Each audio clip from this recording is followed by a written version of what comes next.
Timbalan Ketua UMNO Johor Nur Jazlan Mohamad tampil membidas Pengerusi Majlis Pemulihan Negara Muhyiddin Yassin yang disifatkan gagal membantu memulihkan ekonomi negara.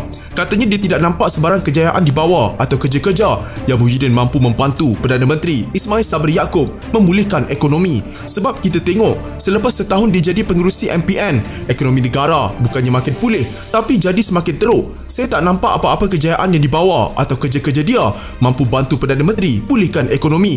Tapi memang jenis perangai Muhyiddin dari dulu lagi. Bila dia gagal, mula tuding jari dan salahkan orang lain. Kononnya dia seorang sajalah yang perfect dan tak pernah buat salah, katanya dalam kenyataan di Facebook. Kenyataan Nur Jazlan itu susulan kritikan Muhyiddin terhadap Ismail Sabri sebelum ini yang disifatkannya gagal menguruskan masalah ekonomi negara. Terdahulu Muhyiddin yang juga pengerusi Perikatan Nasional beranggapan Ismail Sabri terus gagal menguruskan masalah ekonomi negara ketika semakin ramai rakyat bergelut dengan kesusahan hidup. Katanya ada bermacam isu sedang berlaku di negara ini, namun Perdana Menteri dilihat tidak menganggap ia sebagai sesuatu yang penting untuk diatasi. Sementara itu Nur Jazlan mendakwa Muhyiddin sebenarnya tidak berpuas hati terhadap Ismail Sabri berkait permintaan bagi jawatan Timbalan Perdana Menteri. Muhyiddin sebenarnya tak puas hati dengan Ismail Sabri gara-gara permintaan dia untuk dapatkan jawatan Timbalan Perdana Menteri dalam perjanjian politik sulit telah ditong sampahkan oleh Perdana Menteri. Lagi menyakitkan hati Muhyiddin apabila Ismail Sabri secara terang-terang buat kenyataan tak perlu lagi lantik Timbalan Perdana Menteri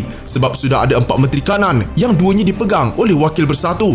Apabila Ismail Sabri tak mahu layan dan penuhi kehendaknya, Muhyiddin mulalah meroyan dan tuduh macam-macam kepada Perdana Menteri. Dakwanya yang juga Ketua UMNO bahagian pulai.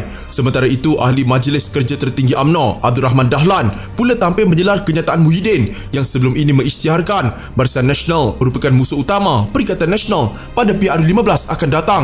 Menurut pemimpin UMNO dari Sabah itu, kenyataan Muhyiddin itu antara contoh kenapa landscape politik Malaysia terlalu jumud, beku dan kolot. Di negara-negara maju, parti-parti politik masuk pilihan raya untuk menawarkan harapan baru kepada rakyat. Membuat deklarasi membenci atau memusuhi parti lain bukan agenda utama mereka dalam pilihan raya. Parti-parti politik di sana akan tawarkan apa yang mereka boleh hidangkan kepada pengundi mengenai masa depan rakyat dan kebajikan keluarga mereka serta pembangunan ekonomi dan keselamatan negara. UMNO atau Barisan Nasional tidak mahu memasuki pilihan raya atas dasar membenci dan memusuhi parti lain. Barisan Nasional konsisten dalam hal ini kerana pada kami, pilihan raya adalah satu perkara yang mustahak dan serius yang jika dipelekehkan boleh mengundang kesan negatif besar kepada rakyat.